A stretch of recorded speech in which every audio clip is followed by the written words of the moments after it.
వాక్యములో సహోదరులారా, వివాహం అనగానే మన తలం ఎక్కడికి వెళ్తుంది అంటే మరి ఆది కాండంలోకి వెళ్తుంది, పేర్లు రాసిన పత్రికలోకి వెళ్తుంది, ఎస్ఎస్సి పత్రికలోకి వెళ్తుంది. వివాహం అంటే ఎబ్రీ పత్రిక 13:4 వెళ్తుంది. వివాహం అన్ని విషయంలో ఘనమైనదని దేవుడు తమ దాసుల ద్వారా రాశాడు. కానాన్లో ఒక వివాహం జరిగింది. ఆ వివాహానికి యేసు ప్రభు ఆయన శిష్యులు కూడా పిలువబడ్డారు.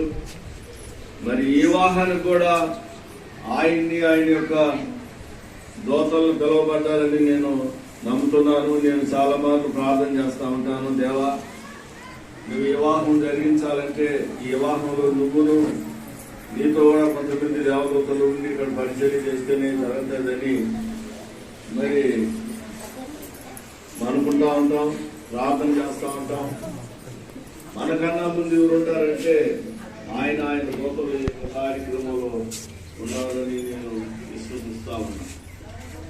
సాధారణంగా ఈ వెలుగడ్డ ప్రాంతాలకు వచ్చిన దేవుడి సేవ ప్రారంభించిన తర్వాత వివాహమయ్యి వాళ్ళకు పిల్లలు పుట్టి వాళ్ళ పిల్లలకు కూడా వివాహం చేసే అవకాశం దేవుడు నాకు అనుగ్రహించాడు.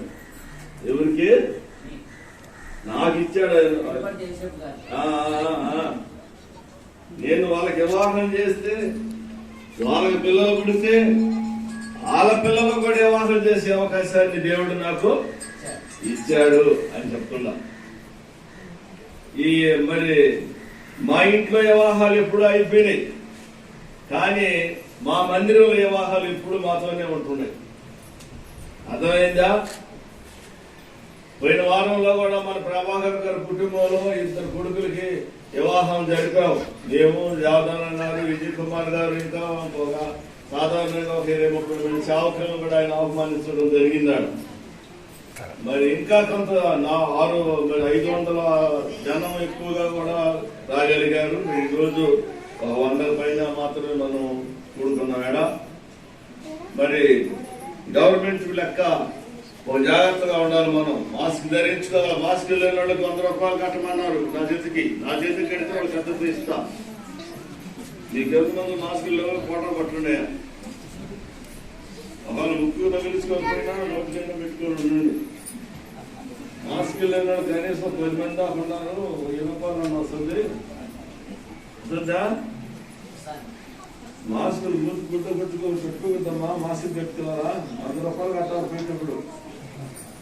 వాళ్ళ చదివులు వేసిన ఇబ్బందులు మీరు మాస్కులు డబ్బులు కట్టండి. సరే, ఇప్పుడు నవ్వుకునే సమయం కాదు ఇది. దేవుని వాక్యంలోకి వెళ్ళి ఆది కాండంలో నేను కొన్ని మాటలు కొద్దిగా మీకు వివరిస్తాను. ఆ తర్వాత దైవ సేవకులకి అవకాశాన్ని ఇచ్చి నేను కూర్చోవాలనుకుంటున్నాను. 2వ అధ్యాయంలో, ఆది కాండం 2వ అధ్యాయంలో 21 నుండి నేను 22-23 వచనాలని చదువుతున్నాను. మీరు కూడా బైబిల్ తీసుకోండి. అప్పుడు దేవుడే యెహోవా ఆదామునకు గాఢ నిద్ర కలగజేసి అతడు నిద్రించినప్పుడు అతని ప్రక్కట ఎముకలలో ఒక దానిని తీసి ఆ చోటున మాంసంతో పూడ్చి వేసాను. తరువాత దేవుడైన యెహోవా తాను ఆదాము నుండి తీసిన ప్రక్కట ఎముకను స్త్రీనిగా నిర్మించి ఆమెను ఆదామునొద్దకు తీసుకుని వచ్చాను. అప్పుడు ఆదాము ఇట్లనెను, నా ఎముకలలో ఒక ఎముక, నా మాంసములో మాంసము, ఇది నరులలో నుండి తీయబడిన గనుక నారి అనబడును అని చెప్పి రాయబడను. నా ఎముకలలో ఒక ఎముక. ఇప్పుడు నల్లి యోహాను లో నుండి తీయబడిన మరి గౌతమి ఎవరిలో నుంచి తీయబడ్డది? దేవుని యొక్క లెక్క ప్రకారం, వాక్యం యొక్క పద్ధతి ప్రకారం మనం చూస్తే ఆయన యొక్క ఎముకలో నుండి మరి ఆయన స్త్రీనిగా నిర్మించి ఆయన ముందుకు తీసుకొచ్చాడు. మరి ఆదాము అన్నాడు, ఇదిగోనయ్యా నాలో నుండి ఒక ఎముకను తీసి స్త్రీనిగా నియమించినావు కనుక నారి అనబడును, నా ఎముకల నుంచి వచ్చిన ఒక భాగము అని చెప్పి నారి అని ఆయన పేరు పెట్టాడు నారి. కాబట్టి స్త్రీయ ఎవరికైనా పుట్టొచ్చు, ఎక్కడైనా ఎదగొచ్చు, ఎక్కడైనా పెరగొచ్చు, ఎక్కడైనా చదువుకోవచ్చు. కానీ దైవ సిద్ధానుసారంగా మనం చూస్తే మరి యోహాను యొక్క ఎముకలో నుంచి వచ్చిన ఒక నిర్మాణం అని బైబిల్ చెప్తా ఉంది. కాబట్టి ఒక ఎముకను తీసినాడు, ఆ ఎముకను తీసి స్త్రీనిగా చేశాడు. ఆ స్త్రీనిగా చేసిన ఆ స్త్రీని తీసుకొచ్చి ఆదాము ముందు నిలబెట్టాడు. ఆదాము ముందు నిలబెట్టిన తర్వాత ఆదాము అంటున్నాడు, ఇది నాలో నుండి తీయబడిన కనుక నారి అనబడును, నాలో నుండి తీయబడిన కనుక నారి అనబడును.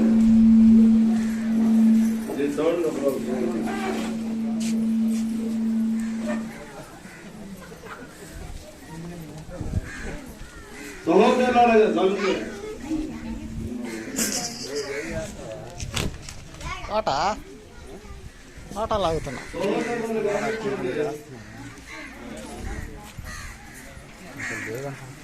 అక్కడ పోజ్ ఇచ్చుకోట.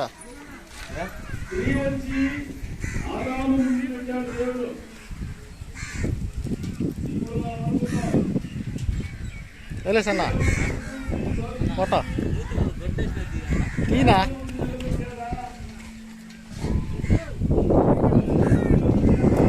తీర్చలేరా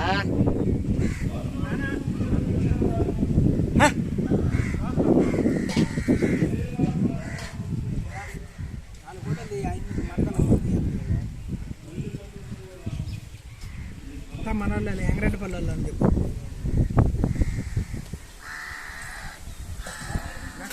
వచ్చిన కాడికి వీడియో అవి రన్ వీడియో ఆన్ చేస్తున్నావు కదా.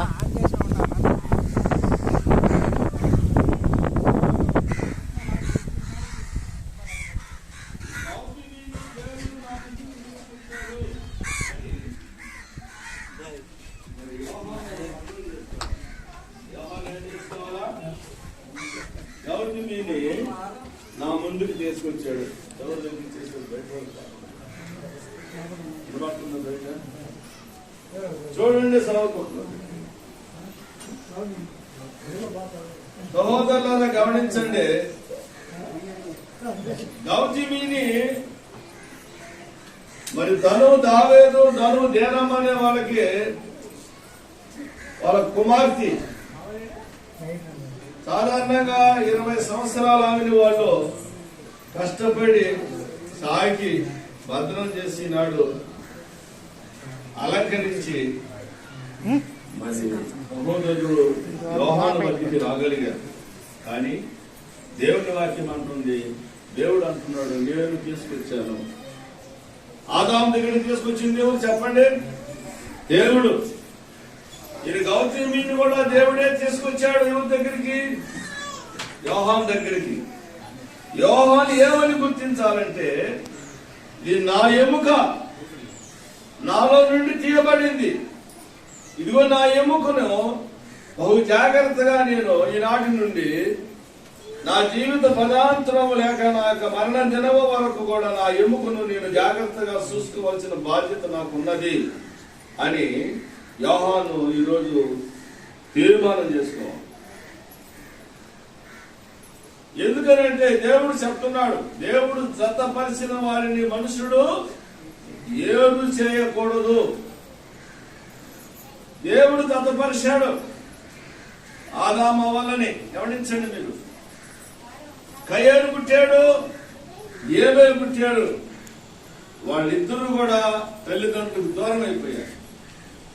మళ్ళీ సంతానం పుట్టింది వాళ్ళకి. ఆ సంతానమే భూమి అంతా విస్తరించింది.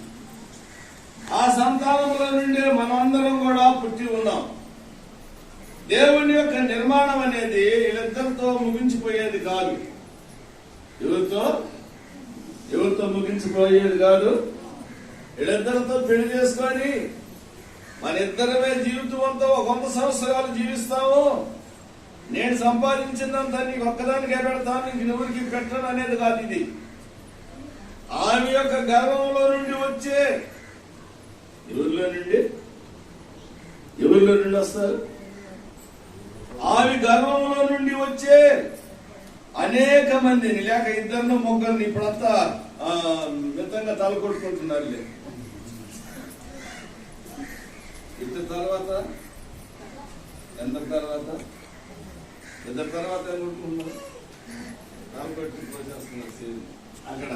అప్పుడు దేవుడు ఇచ్చిన కాలంలో పద్మగులు, నేను గొల్లలు ఇచ్చాడ గర్ల మేపనాడు పెట్టి 9 మంది కొడుకులు ఒక కూతురు, 9 మంది కొడుకులు ఒక కూతురు. కూతురు అమ్మున్నట్టే ఉంది, అమ్మ కూతురు ఉన్నట్టే ఉంది. వీళ్ళల్లో కూతురు ఎవరు, అమ్మ ఎవరు నాకు తెలవదు. నాకు తర్వాత మీ ఇద్దరు పెద్దలు అన్న, ఏమి నా కూతురు అన్న, నీ పెద్ద కొడుకు ఎవరు అన్న, వాళ్ళ ఆయన ఉన్నాడు, ఈయన నా కొడుకు అన్నాడు. ఈయన ఆయన కన్నా పెద్దగా ఉన్నాడు, నా ఆయన కన్నా పెద్దగా ఉన్నాడు. కానీ ఇద్దరు పనులు చేస్తున్నారు. వాళ్ళ పిల్లలు వచ్చారు, సమూహం అయిపోయింది.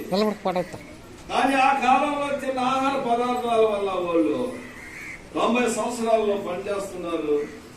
ఎంతో సంతోషకరంగా ఉంది. ఆ పేరు కవలమ్మ. నాకు ఇప్పుడు కూడా గుర్తుంటుంది. ఎంతమందిని కన్నాడు ఆయన? 10 మంది. సహోదరులారా, మా అమ్మ 12 మందిని కన్నారు. మా అమ్మ ఎంతమందిని కన్నది? 12 మందిని కన్నారు. నేను 5 మందితో తర్వాత నా పిల్లలు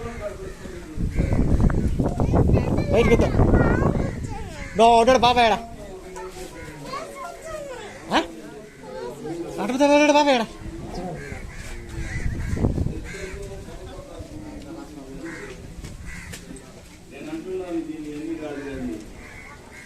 ఆ గర్భంలో నుండి వచ్చే యొక్క సంతానము యొక్క విధానము ఎంత భద్రతగా ఉండాల్సిన విధానాన్ని ఇప్పుడు యోహాను కనిపెట్టాలి. ఇప్పుడే నేను పెళ్లి చేసుకొని జుట్టు పట్టుకుంటాను నా భార్యని, లేకపోతే అవసరమైతే గడ్డం పట్టుకుంటాననేది కాదు అవసరం. ఆమె గర్భంలో నుండి దేవుడు ఏమి పోతున్నాడు? సువార్తని ఇస్తాడా? తాగబోతాన్ని ఇస్తాడా? లేకపోతే మంచి జ్ఞానాన్ని వాడిని ఇస్తాడా అని ఇప్పుడు యోహాను అర్థం చేసుకుంటే, అతడు చేసే ప్రార్థనను బట్టి,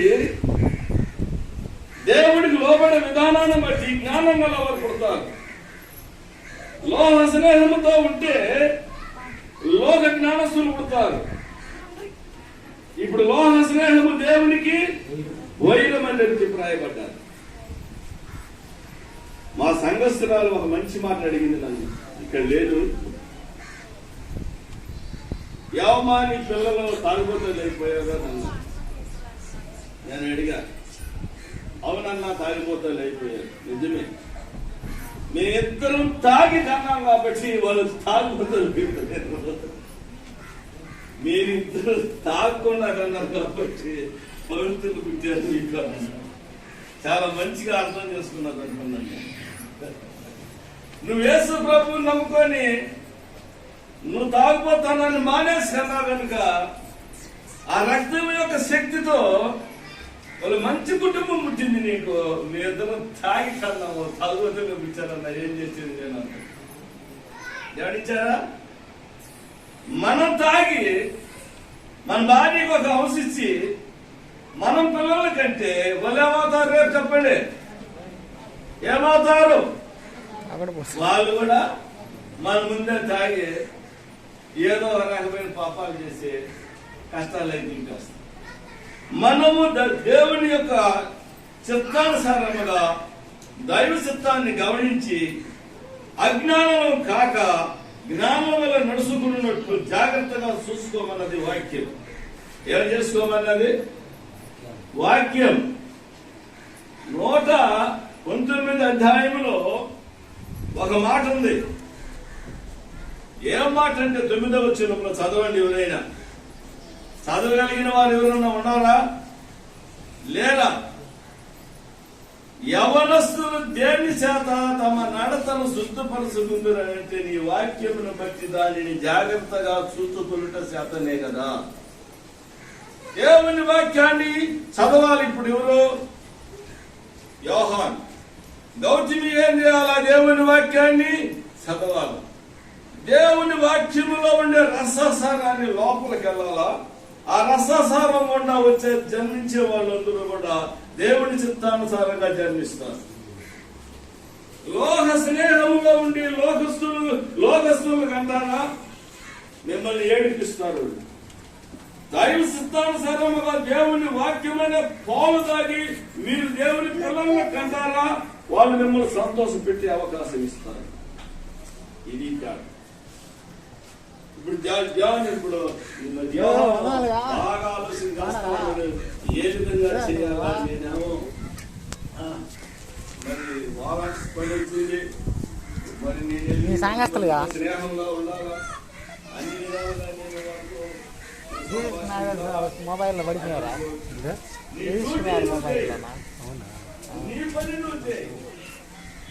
ఆ తర్వాత సాయంకాలం నేను తీసుకువెళ్ళగానే నీ భార్య, నీ పిల్లలు, నీ తల్లిదండ్రులతో దేవుని సన్నిధిలో దేవుడు అన్ని కార్యాలు సఫలము చేస్తాడు. మనం చేసుకోలేం. నేను దేవుని నమ్ముకున్న తర్వాత కనిపెట్టింది ఇదే. నేను చెప్పేది కూడా ఇదే. ఎప్పుడైతే నేను కనిపెట్టానో అదే నేను చెప్పదలుచుకున్న ఇతరులకు. ఎందుకంటే మనము కారం తిన్నప్పుడు గమనించండి, కళ్ళు ఏమంటాయి చెప్పండి? కళ్ళు మంట పడతాయి లేదా? మంటపడతాయి. మరి ఎంత కారం ఎర్రంగా దొరుకుతుంది. ఏమ్మా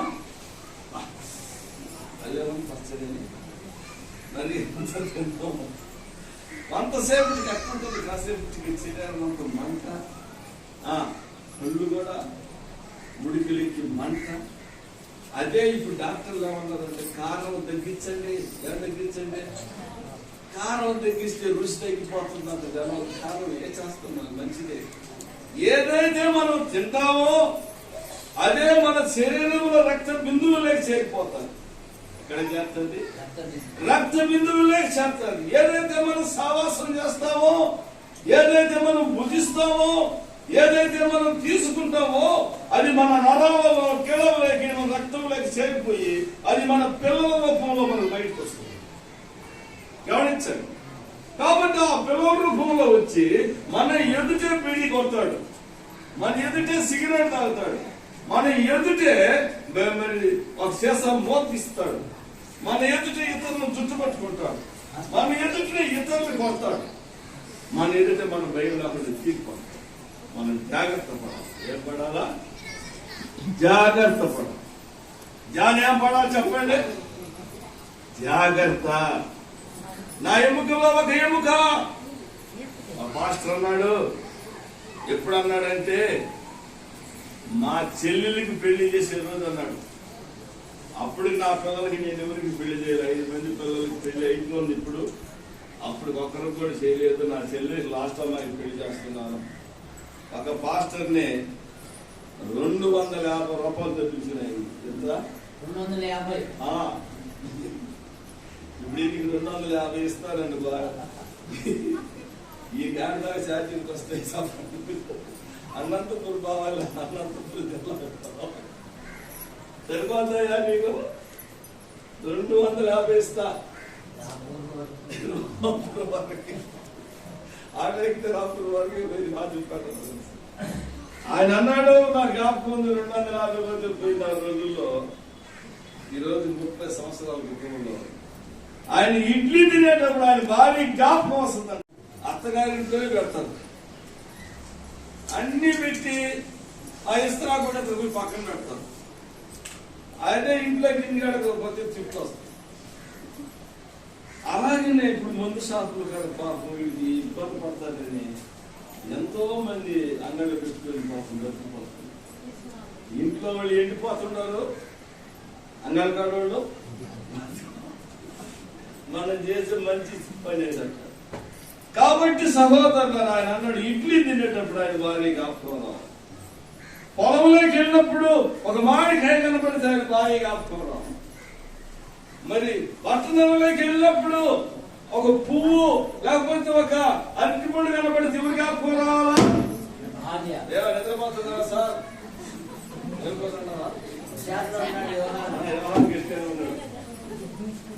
నీ భార్య నీకు జ్ఞాపకం రాలేదు అనుకో, మీ అత్త మామ జ్ఞాపకం వస్తుంది. ఏమని వస్తుంది తెలుసా? మా ఇల్లుడు మంచోడు అనుకున్నాను అని పెట్టినాడు చేతిలో, మా ఎంపీ మాత్రం సన్నగా పోతుంది, మా ఇల్లుడేమో లోపలికి వస్తున్నాడు. మా ఎంపీ ఏమో సన్నగా పోతుంది, మా ఇల్లుడేమో ఏనా లావు. అమ్మికేమో తేవడం లేదు, అబ్బాయి ఏమో సమృద్ధిగా తింటున్నాడు బయట, అది ఇంట్లో కాదు. అలాగైతే భార్యని ప్రేమించమంటే ఎలా ప్రేమిస్తుందండి? అలాగైతే లోబడమంటే ఎట్లా లోబడుతుందండి? దేవుని వాక్యం అంటుంది, భార్యలారా మీరు లోబడండి అని చెప్తుంది. భార్యకి ఏం చెప్తుంది వాక్యము? లోబడమంటుంది. ఆ లోబడతాడు, చచ్చితే కదా లోబడతాడు. కాకుండా ఊరికినే వచ్చి అంతా అక్కడ అయిపించుకొని వచ్చి ఇంకాడన్నా తెచ్చిపెట్టున్నావా లేదా అని మొగుడైతే భార్య ఎక్కడి నుంచి తెచ్చిపెడుతుంది? ఈనాడు భర్తలకు లేని అజ్ఞానం, అదే జ్ఞానం లేని అజ్ఞానంతో బతుకుతున్నారు ఈనాడు. భార్య అంటే దీపం, భార్య అంటే నీ కన్నా తల్లి కన్నా మిన్న అయిన తల్లి. 9 నెలలు కంటది నీ మోసది నీ తల్లి, 20 సంవత్సరాలు మాత్రమే సాగుతుంది నీ తల్లి. అక్కడి నుంచి 80 సంవత్సరాలు నీకు అన్నం పెట్టేదో చెప్పాలి. ఇప్పుడు ఎవరు? భార్య గౌతమి. 20 సంవత్సరాలే తల్లి నిన్ను సాగితే 80 సంవత్సరాలు నీ కాలం ఎదుట కూర్చొని నీ ఓగు బాగు చూసేదే భార్య. అన్ని విధాల సహాయకురాలు, అన్ని విధాల తల్లి కొన్ని విధాల సహాయకురాలు అయితే భార్య అన్ని విధాల సహాయకురాలు. అర్థం చేసుకో ఓ పురుషుడా, అన్ని విధాల సహాయకురాలు కాదా? చెప్పండి. నీకు అన్నం పెట్టే విషయంలో, నిన్ను ప్రేమించే విషయంలో, నువ్వేదన్నా పొరపాటు చేస్తే కడుపులో పెట్టుకొని దాచుకునే విషయంలో, లేకపోతే నువ్వేదైనా మరి ఇబ్బందులు పడుతుంటే నీ సైడ్ నుంచి ఏ విషయంలో నీ తల్లి కనబడదు నీకు. కానీ ఈ రోజు నుంచి కనబడలేదు ఎవరు? గౌతమి. ఈనాటి నువ్వు జ్ఞాపకం చేసుకోవాల్సింది, పెళ్ళయ్యి ఆయనైనా సరే, పెళ్ళైన మనమైనా సరే, మన తల్లి మోసేది 9 నెలలు 20 సంవత్సరాలు మాత్రమే అన్న కాపల సహాయంతో. ఆమె కావత ముందు ఇచ్చిపోద్ది, రాకపోతే కొండ ఇచ్చిపోద్ది. మా అమ్మ మాకేమి ఇలా, నా పిల్లలకి నేనేమి ఇలా. వాళ్ళ జ్ఞానంతో వాళ్ళు దైవ సిద్ధానుసారంగా బయటకు వచ్చి ప్రకాశించే విధానాన్ని బయటకు వచ్చారు. ఎవరి జ్ఞానం అవసరమో చెప్పండి? యోహానికి జ్ఞానం కావాలి. ఎందుకు జ్ఞానం కావాలి? ఈ రోజు నుండి తల్లిదండ్రులను ఒకవైపున మొయ్యాలా, రెండో వైపున ఎవరిని మొయ్యాలా? గౌతమిని కూడా మాట్లాడుతుంది. పెళ్ళి అయిందంటే కష్టాలు లేక వస్తున్నా అన్న మాకు పాడలు ఉంటే ఆ పాటలు కూడా వాక్యం చెప్తా. ఈరోజు మా పాటలు కష్టాలు లేక వస్తుందా అన్న అనుకో. నాకు పెళ్లి చేస్తుందా ఓయమ్మ ఈ నేను ఇంట్లో నుంచి కష్టాలు తెప్పించుకొని పెళ్లి చేసుకొని సుఖపడాలని నేను వస్తుంటే మా మామేదో వాక్యం చెప్తాను, నువ్వు కష్టాలు లేకొస్తున్నాడు. ఇది ఎట్ట జరగదు నాయన నన్నే బాధ పెట్టుకున్నా, నన్నే అపహాసించుకున్నదంట. ఒకరోజు నేను గోనిపల్లి పెద్దలకి చేతిలో ఒకడు, సంఖలో ఒకడు, బొత్తు మీద ఒకడు, ముగ్గురు ఎక్కున్నారు.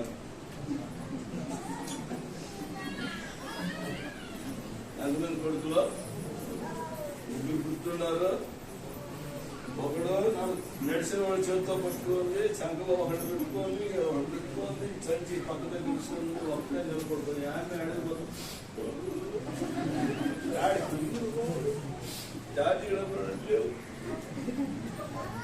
మీ ఆయన అడుగున్నాడు కష్టాలు రావా? వస్తాయి రావా? ఏడా పెళ్లి చేసుకున్న వాళ్ళు కష్టాలు పడకుండా భార్యతో భర్తలతో ఉన్న చేతులు అక్కడ బహుమతులు ఇస్తాను, నీకు ఇచ్చే కానుకుంటే నీకే వస్తాయి వస్తాయి. కానీ ఎడిది భార్యాభర్తలు ఏం చేయవు.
సహోదరులారా, మన పెద్దలు వస్తారు, కొంచెం దేవుని వాక్యం కూడా చెప్పి అవన్నీ పెళ్లిలోకి తెలిసి టైంగా చూడాల్సింది.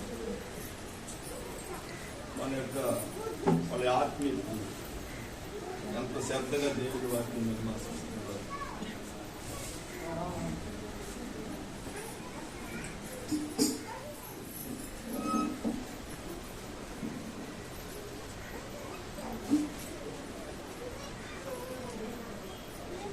ఆదికాండం 26వ అధ్యాయం.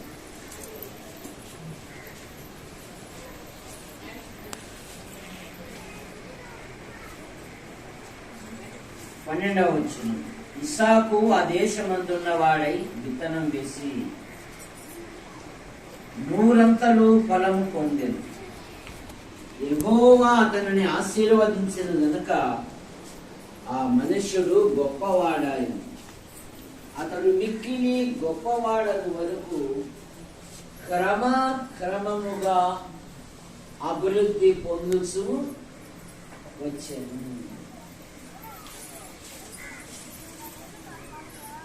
ఇస్సాకు ఎవరబ్బాయి?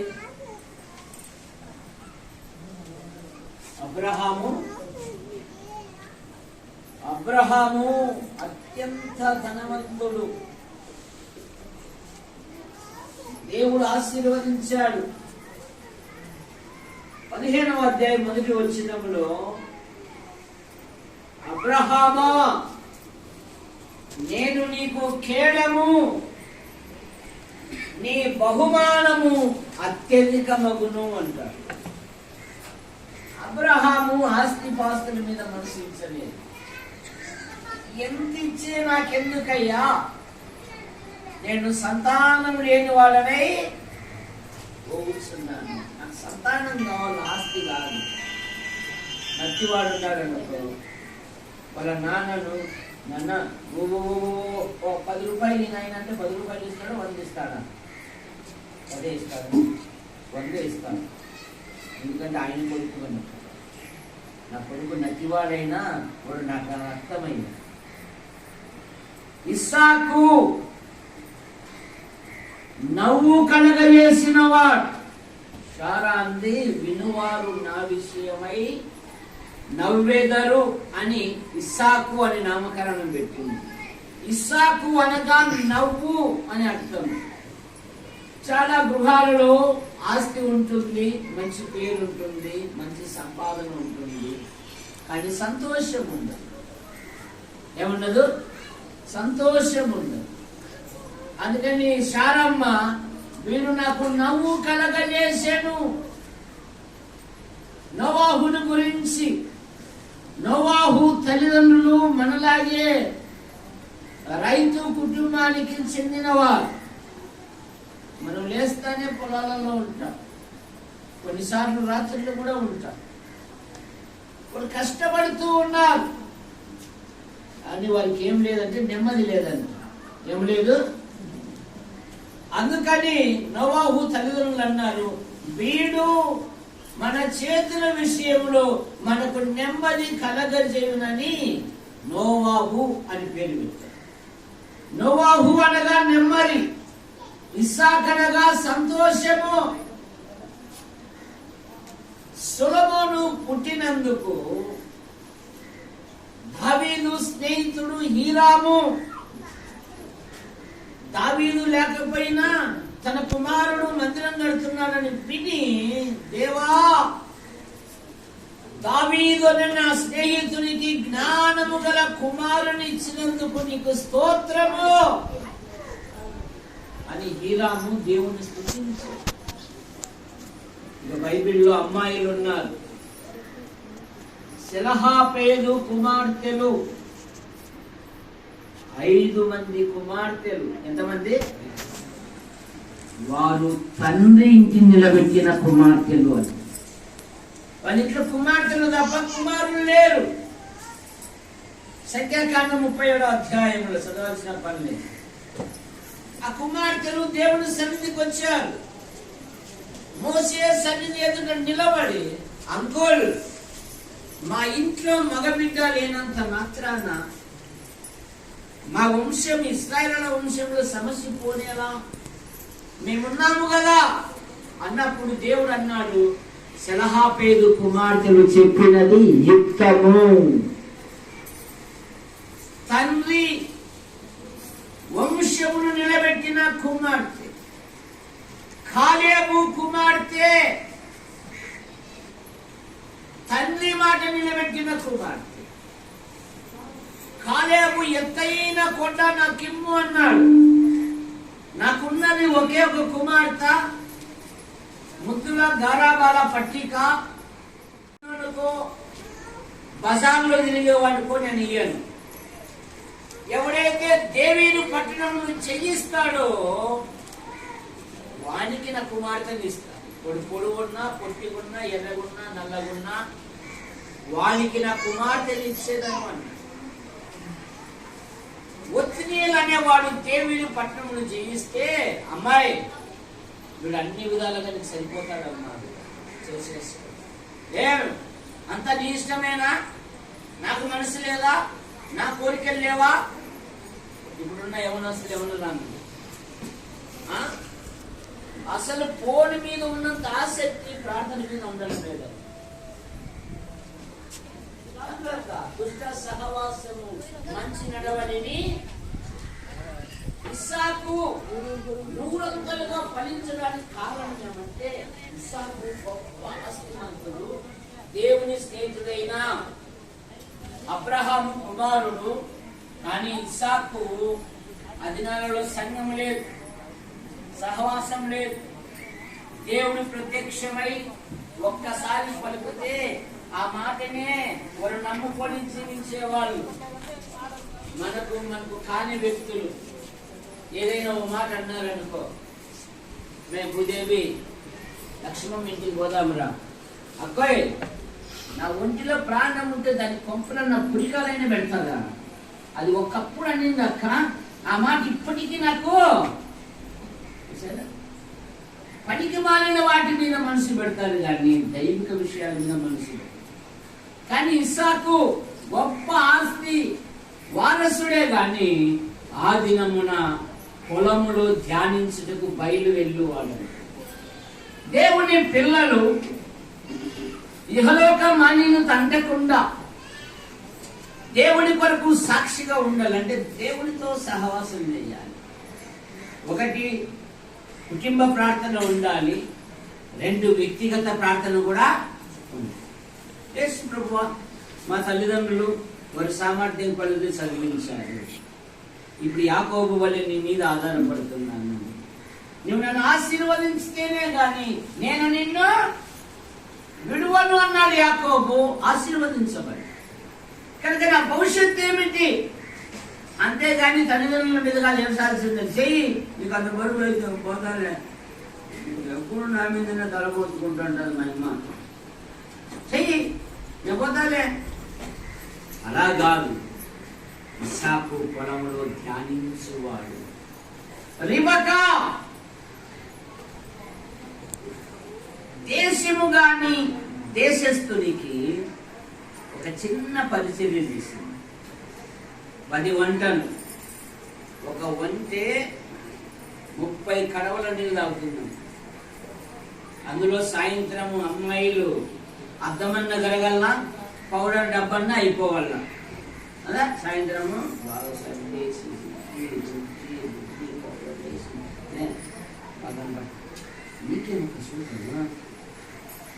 సాయంత్రం పూట అలంకరించుకుంటారు. కానీ ఆ అలంకరణ మీద మనసు పెట్టలేదు. ఒక వంటే 30 కడవలు తాగుతుంది. 10 వంటెలు 10 ముళ్ళ 300 కడవలు నీళ్లు సేదిందండి ఒక యవనస్తురాలు. అందుకని దేవుని స్నేహితులు అనబడిన అబ్రహాం ఇంటికి రిబకా ఏమైంది? ఇస్సాకు తన భార్య కొరకు ప్రార్థించాడంట. పెళ్ళైనప్పుడు 40 సంవత్సరాలు, పిల్లలు పుట్టినప్పుడు 60 సంవత్సరాలు. ఇస్సాకు భార్య గొడ్రాలు కనుక అతడు ఆమె విషయమై యెహోవాను వేడుకొనెను. రిబకా జానని కడుపులోని కొట్లాడుతున్నారు. ఇక బయటకు వచ్చిన అసలే రాయలసీమ ఎన్ని కొంపలు కట్టి పెడతారు అని రిబకా కూడా ఈ విషయమై యెహోవాను అడుగా. అది గర్భంలో యాకోబు ఉదయించాడు. యాకోబు గర్భంలో 12 గోత్రాలు ఉదయించాయి. యూదా గోత్రంలో మన ప్రభు అయినా ఇంకా ఇస్సాకు అంతకంతకు వర్తిల్లుట కారణం ఏమంటే యోహాను నల్లు, యోహాను ధను, గౌతమి యవ్వనములోనే యేసు క్రీస్తుకు లోబడాలి. దేవుని వాక్యం ధ్యానించాలి. సహవాస కూడికలకు రావాలి. దేవుని సంఘంలో పరిచయం చేస్తే ఇస్సాకు వల్లే మిమ్మల్ని కూడా దేవుడు నూరంతలుగా ఫలింపజేస్తారు. ప్రార్థన చేసి వాక్యం కోసం ప్రార్థన తర్వాత ప్రమాణాలు ఉంటాయి. గౌతమి యొక్క తల్లిదండ్రులు, యోహాను యొక్క తల్లిదండ్రులు దయచేసి లోపలికి రావలసిందిగా మనవి చేయించున్నాం. వాక్యం నిమిత్తం ప్రార్థన.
ఉండిపోయి మళ్ళీ దిందుకు జోలు పెట్టుకో. ఈ జోబులో పడింపు.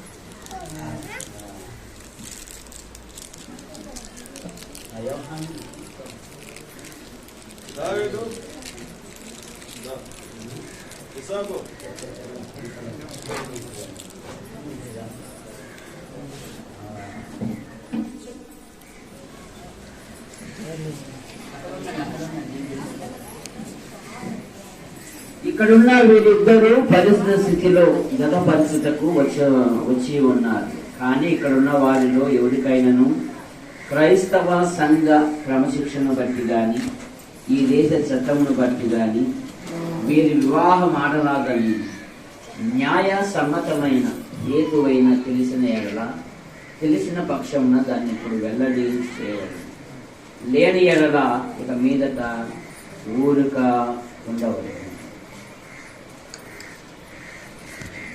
నల్లు, యోహాను, ధనం, గౌతమి వారి వివాహం చేసుకున్నట్టు ఇక్కడ వచ్చి ఉన్నారు. ఈ సభవారిని అడుగుతున్నాను, మీరేమైనా వివాహం చేసుకున్నట్టు మీకేమైనా అభ్యంతరాలు ఉన్నాయా? అభ్యంతరం లేదు అన్నప్పుడు మీ కుడి చేతిని చూపించండి, ఎత్తి చూపించండి. అయ్యా ఫోటో ఆ చేతులను ఫోటో కొట్టు. ఇట్లా ఇట్లా అందరి చేతులు ఎత్తండి. ఎంత ఆపి ఎత్తినారు? అసలు మా ఊర్లో అయితే బలి ఎత్తుతారు అసలు.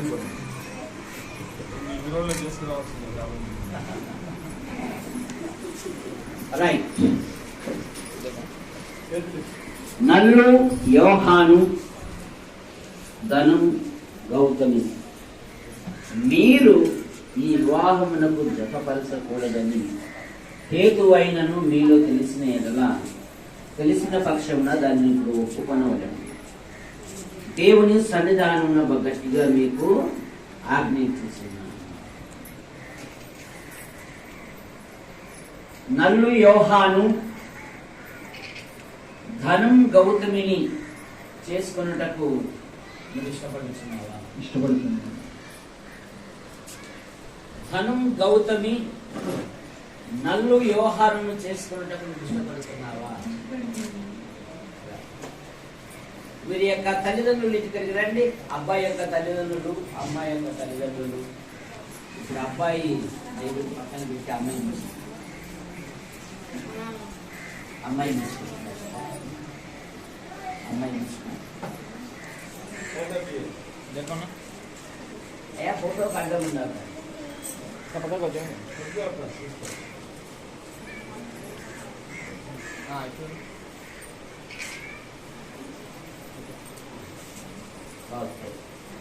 ఇప్పుడు అమ్మాయి యొక్క తల్లిదండ్రులు, అబ్బాయి యొక్క తల్లిదండ్రులు అబ్బాయి యొక్క కుడి చేతిని బట్టి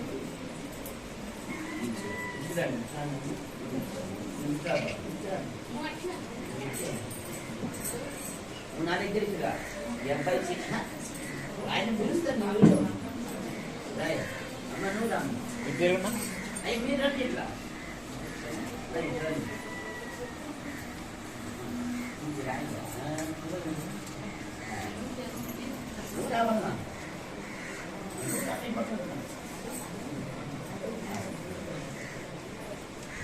అమ్మాయి యొక్క కుడి చేతిని అబ్బాయి యొక్క కుడి చేతిని తల్లిదండ్రులు పట్టిస్తారు. చూడండి చూడండి అందరు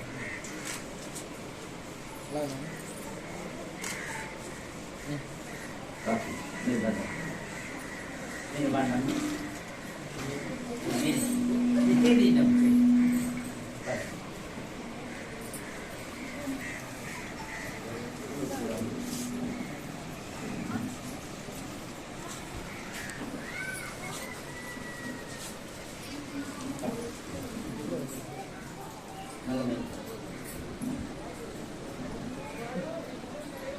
నల్లు యోహానను నేను ధనం గౌతమి అని నిన్ను ఇది మొదలుకొని సావు మనలను ఎడబాపు వరకు దేవుని నిర్ణయం చొప్పునను మేలుకైనను కలిమికైనను వ్యాధి అందును ఆరోగ్యమందును నిన్ను ప్రేమించి సంరక్షించుటకై నా భార్యనుగా చేసుకొనుచున్నాను. ఈ చొప్పున జరిగింతునని ప్రమాణము చేయుచున్నాను.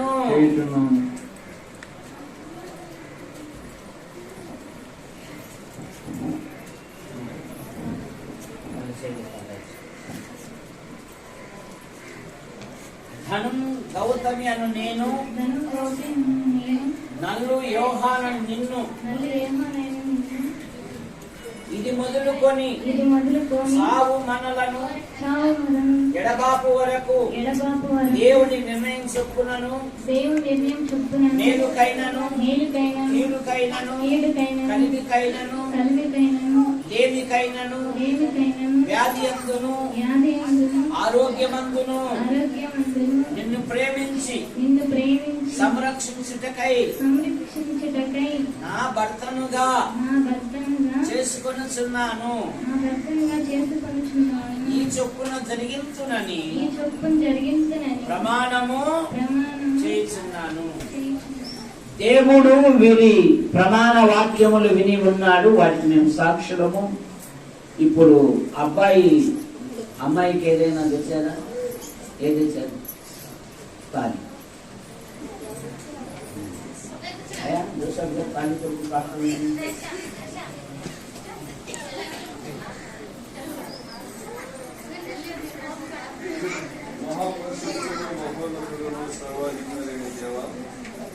భారతదేశ పద్ధతి ప్రకారంగా మరి వివాహం చేసుకున్నప్పుడు భార్యనుగా స్వీకరించినప్పుడు గుర్తుగా ఈ యొక్క తాడిపత్రుడు బంగారు ఆమె నడిపి వేడుకడానికి వాసులు సిద్ధపడి ఉండగా బంగారు కంటే ఎక్కువగా ఆమెనే బంగారుగా చూపించుకుంది. ఈ దయా సంకల్పం హృదయాలలో ఎల్లప్పుడూ సంతోషకరముగా ఆత్మీయంగా మంచుకుని జీవించింది. ఆయన నీ కార్యములను జరిగించింది. యేసు ప్రభువారి నామములో ప్రార్థన చేసుకుంటున్నాము. ఆమేన్.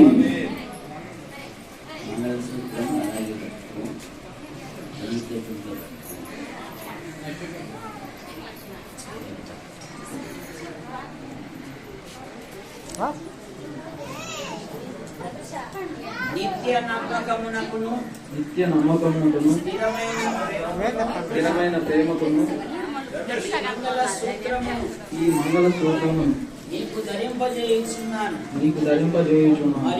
మరియు నా శరీరముతో నిన్ను ఘనపరచి నా ఆస్తి అంతటిలో నిన్ను పాలి భాగస్తురాలునిగా చేసుకొనుచున్నాను.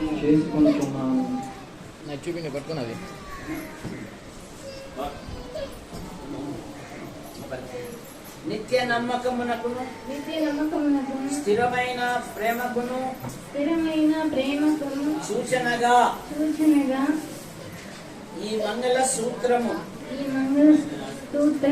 నాకు ధరింపజేయుచున్నావు.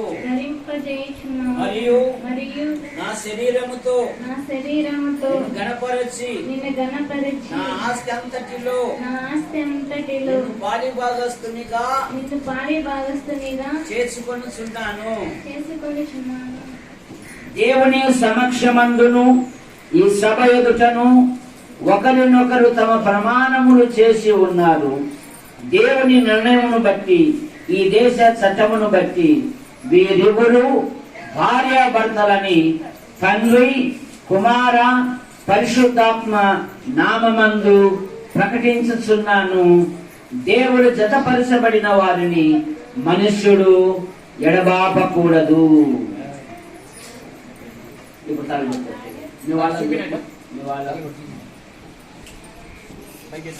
అందరికీ చూడు, మీ బంధువులు, మీ అత్తగారు,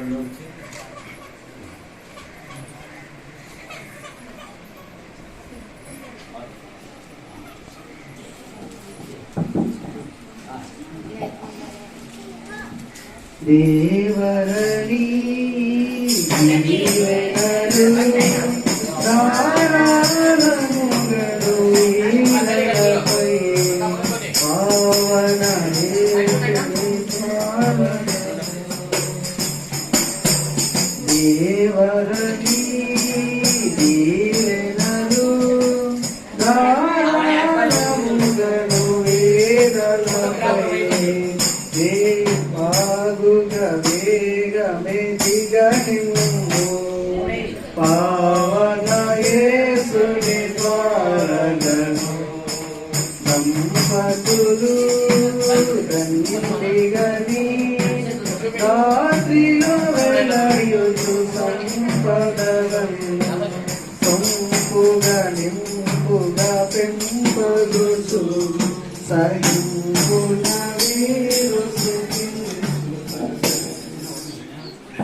రండి దైవ సేవకులంతా అకోలా జాన్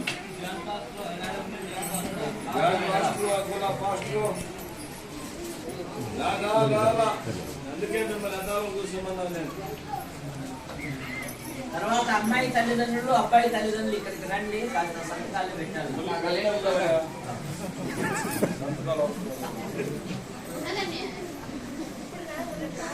జాను రండి అకోలా అకోలేడా ఉన్నాడా? సరే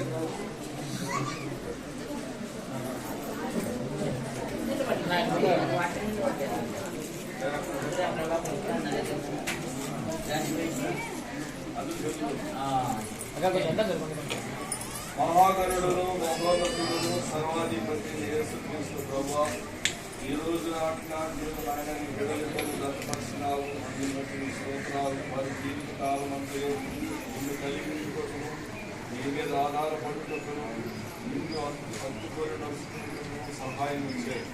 వారి యొక్క గర్వఫలం కానీ భూఫలం కానీ మరి వారి ఉద్యోగ రూపంగా అన్ని విధాలుగా నువ్వు ఆశీర్వదించి ప్రోత్సహించాయి. రాబోయే కాలం ప్రజలకు దేవుని వాక్యం అందించేవారుగా సహాయం చేయి. వారి గర్వంలో నుండి అనేక మంది శిశువులు వచ్చి దేవుని సాహసేపు సహాయం ఇచ్చాయి. ఈ లోకంలో ఎంత ఉన్నా నిన్ను కలిగి లేకపోతే అంత సున్నా అని చెప్పి తెలియజేస్తుంది. నిజమే దేవా, నీవు కలిగిన వారు ధన్యులు, ఆత్మవిషయమై వీరులైన వారు ధన్యులు. దేవుడు కాగల జనులు ధన్యులు అని చెప్తున్నారు. దేవానికి స్తోత్రం. నీ సన్నిధిలో ఎదుట వివాహం జరిగించిన ఈ కార్యములన్నిటిలో తోడ్పడిన కార్యములు ఈ బిడ్డలను సంఘములు సేవకులను మమ్మల్ందరినీ కప్పు యేసుక్రీస్తు నామమున ప్రార్థించి శుద్ధి చేరుకుంటున్నాం తండ్రి. ఆమేన్. అందరికీ నిలబడి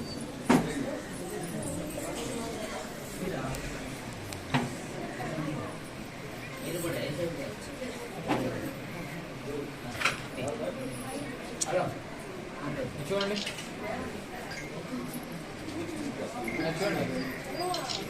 మీరిచ్చినారా ఫోటో చూడండి చూడండి అంతా చూడండి ఏ చేతి ఉన్నా మీ అల్లుడికి ఈ కూతురు మేడలో ఆయన వేసాడు కాబట్టి ఆయన మేడలో నియంత్రుడా అది దీంట్లో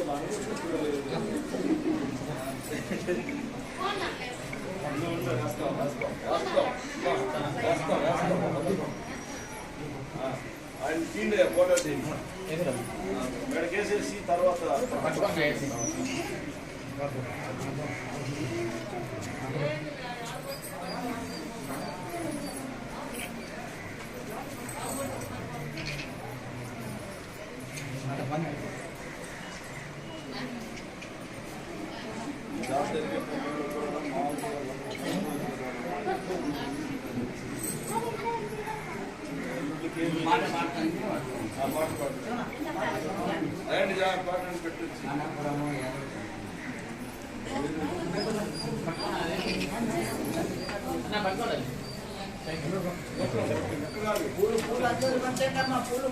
పూలు పంచండి అమ్మా, జయపాకం జయపాకం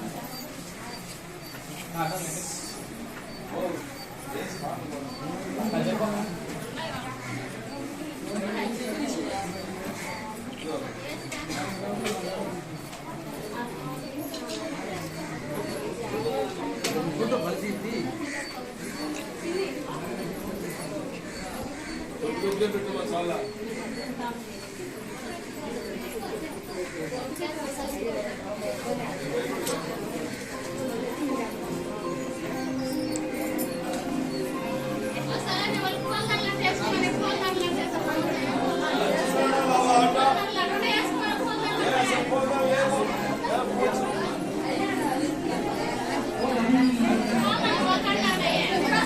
సర్దుకోండి.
సహోదరులారా, మనం అందరం పైకి లాద్దాం.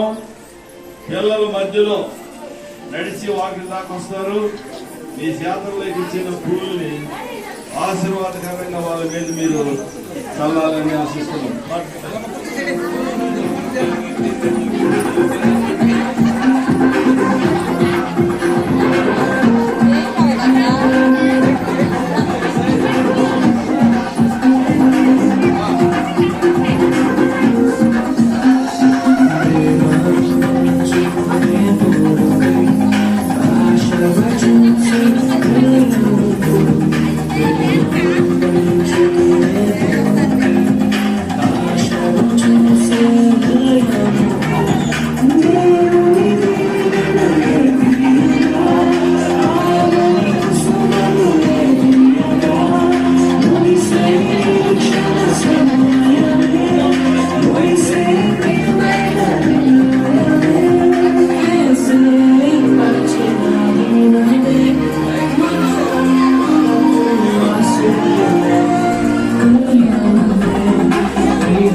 దేశంలో మెరిసి పిల్లల గ్రామం మొదటి పాట వాళ్ళదే. సహోదరులారా, వాళ్ళు భార్య భర్తలుగా ప్రకటించబడ్డారు. మరి దేవుడు గతపరిచిన వారిని మనుషుడు ఏదో చేయకూడదు. కాబట్టి దేవుడు గతపరిచిన వారు ఇప్పుడు కూడా వాళ్ళు కలిసి జీవించాలని మనందరం కూడా వాళ్ళ యొక్క ఆశీర్వాదం కొరకు మనం కలిగి ఉన్నాం. తల్లిదండ్రులు కానీ బంధుమిత్రులు కానీ సంతోషకరంగా వాళ్ళు సిద్ధపరిచిన భోజనాన్ని మరి క్రమబద్ధకంగా తీసుకుని వారికి మీరు తెచ్చిన బహుమతులను వారి చేతికి అందించండి. మరి చదింపులు ఇవ్వాలనుకున్నవారు పెళ్లి కుమార్తె పక్కన ఒకరు కూర్చుంటారు, పెళ్లి కుమారుని పక్కన ఒకరు కూర్చోండి. కాగితాలు తీసుకొని రాసుకోండి. వాళ్ళ యొక్క సామర్థ్య కొలది వాళ్ళకి బహుమతులను అందిస్తారు. మనందరం కూడా చాలా వందనాలు.